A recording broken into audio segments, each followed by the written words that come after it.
Hello strategy gaming enthusiasts, my name is AlzaboHD, and in today's challenge video, we are going from Senegal to Sardinia, and making the most amount of money humanly possible by playing tall with only one duchy.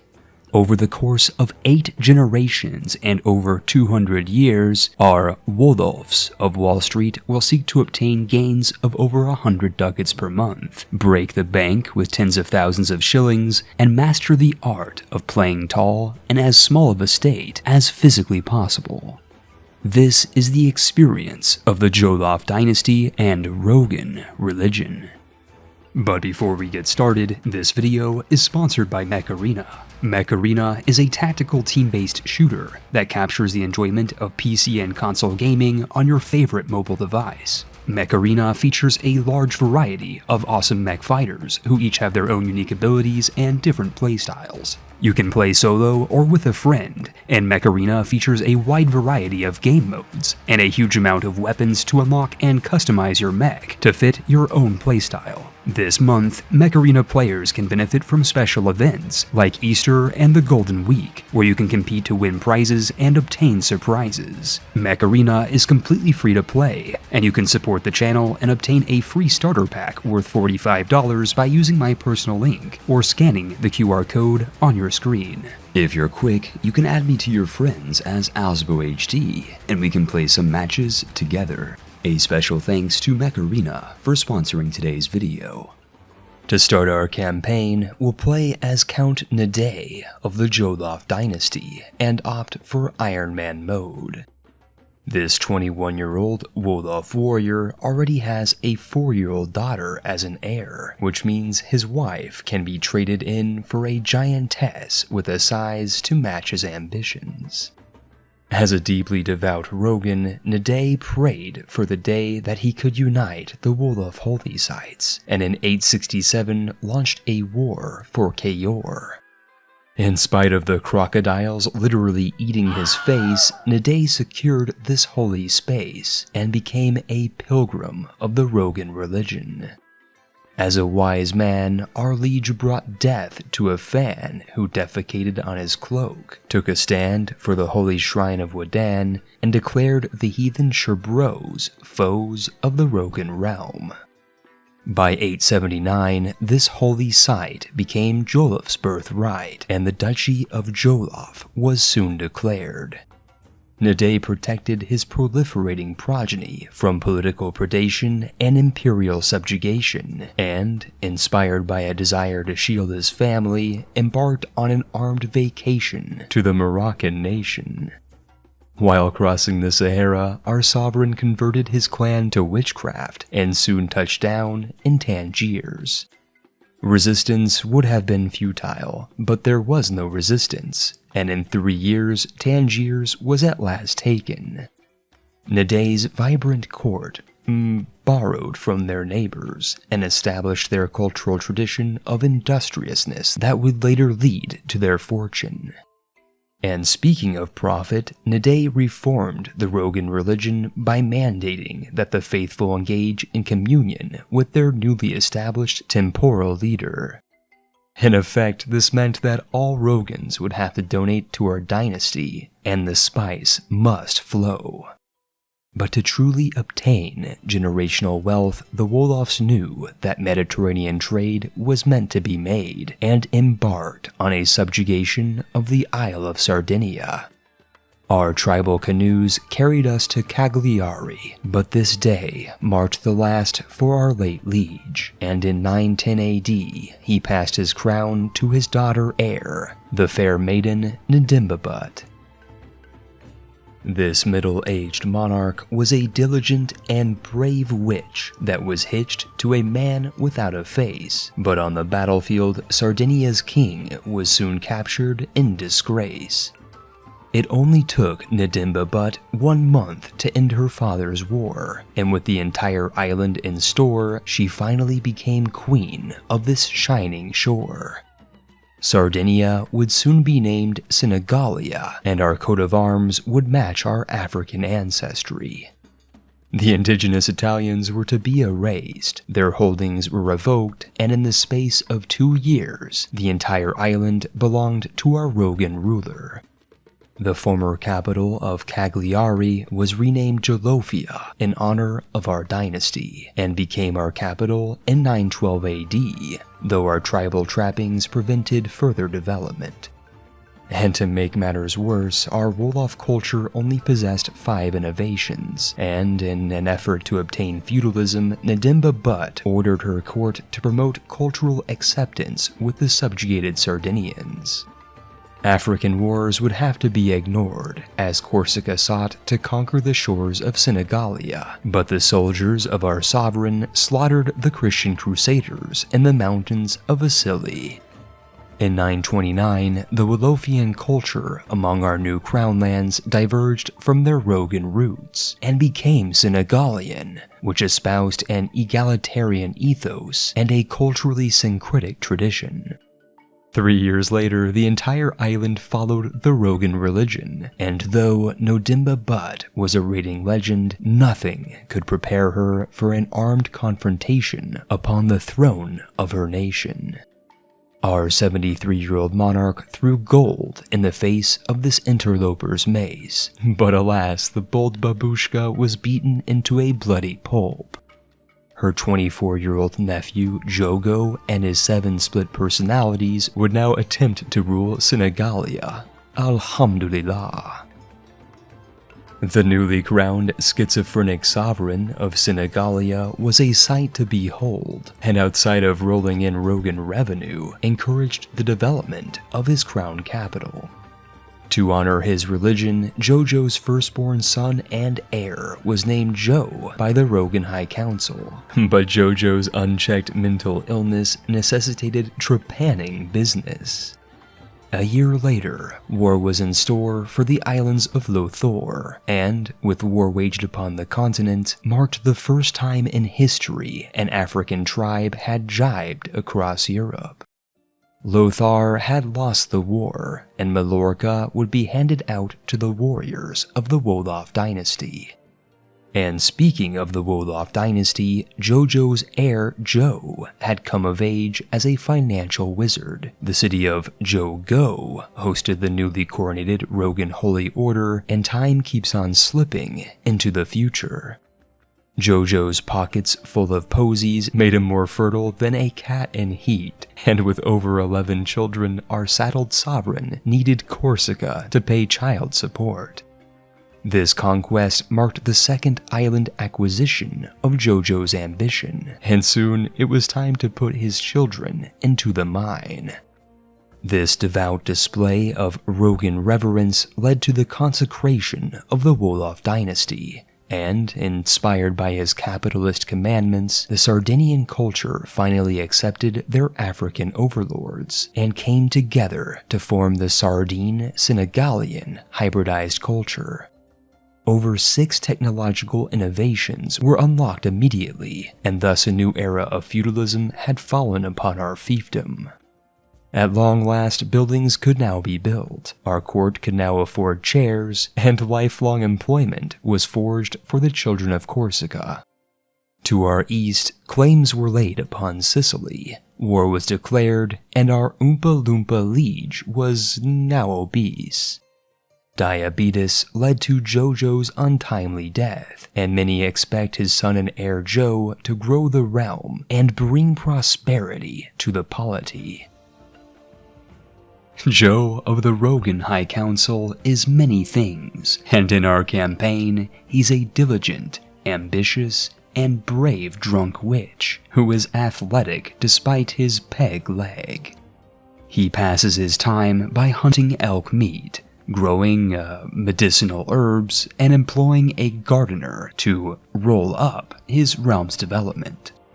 He concluded his father's war by securing Sicily, populated it with little Roogans, and never backed down from a fight to end Byzantine blight. Fear was always a factor in Joe's court, as his courtiers were blackmailed and extorted to pay for property across the polity. His Roogan religion was amassing followers, and his diligence in developing Jolofia and investing in the island nation was a sensation. But the dangers of dimethyltryptamine resulted in lunacy for our liege.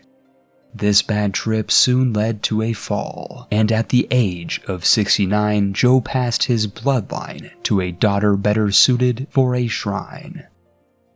But before we continue these capitalist chronicles, the YouTube algorithm has informed me that you have a 3 in 4 chance of not being subscribed.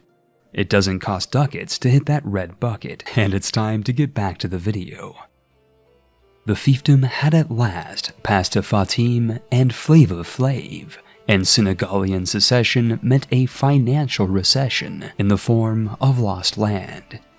It was at this time that Fatim sought to alter the deal and resolve the quibbling of her siblings by revoking their inheritance.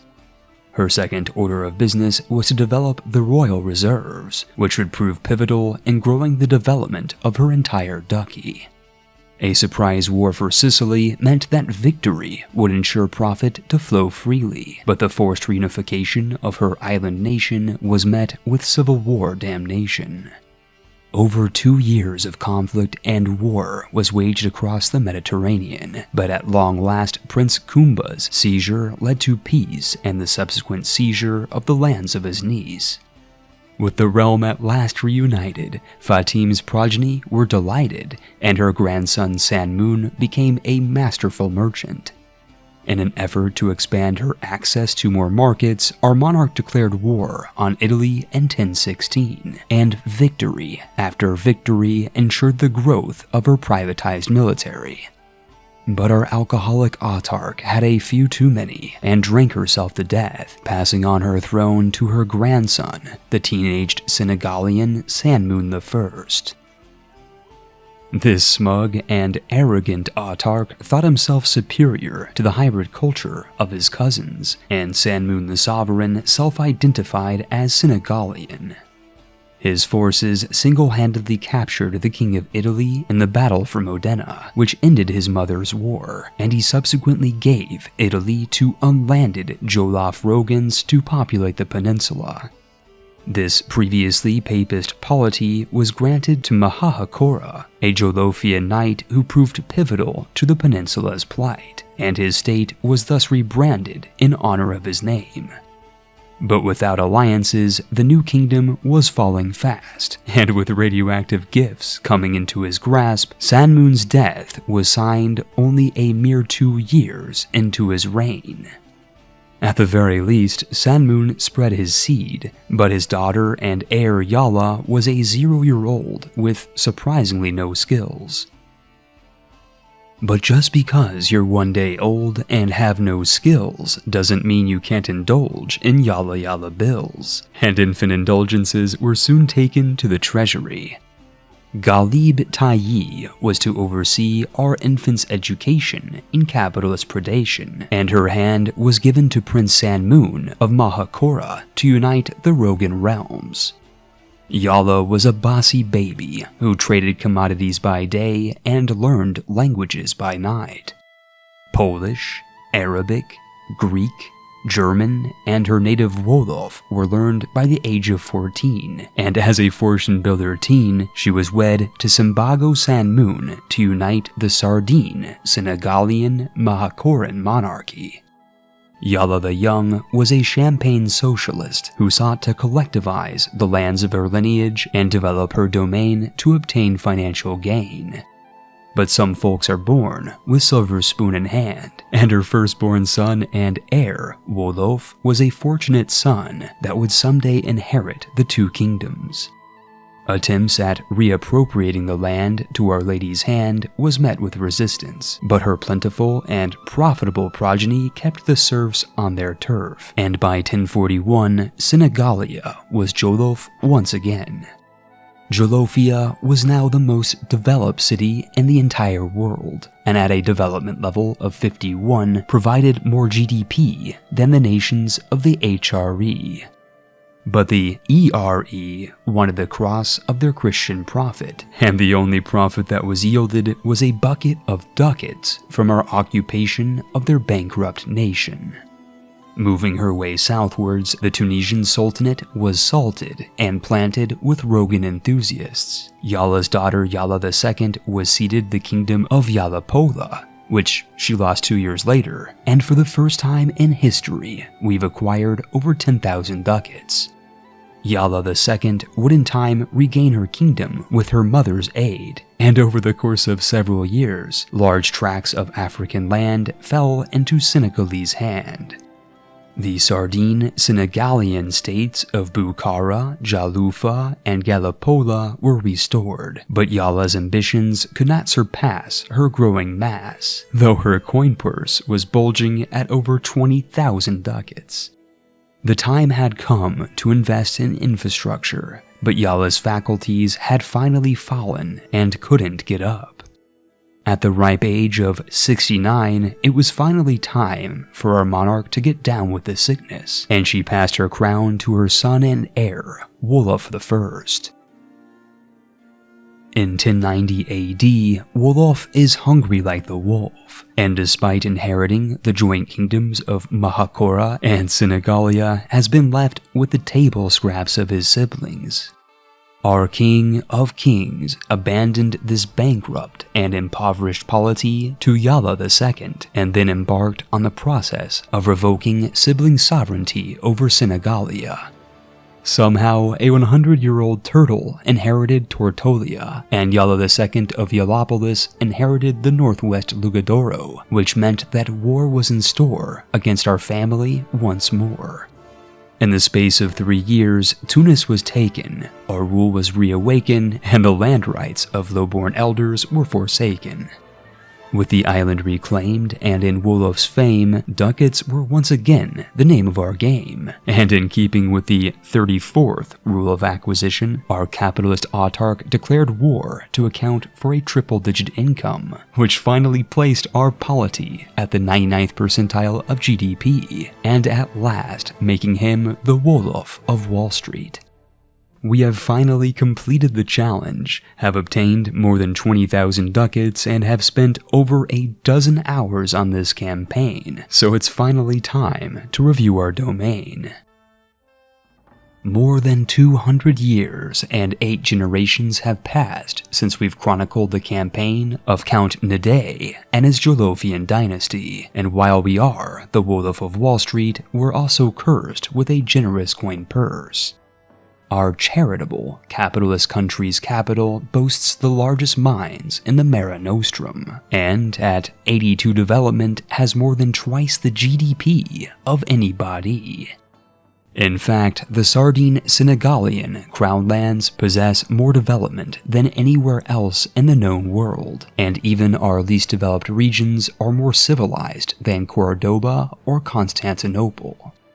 Wolof I, our Sardine Senegalian sovereign, rules over Senagalia, a tentacular mess of neoliberal border gore that lay off of our shining shores.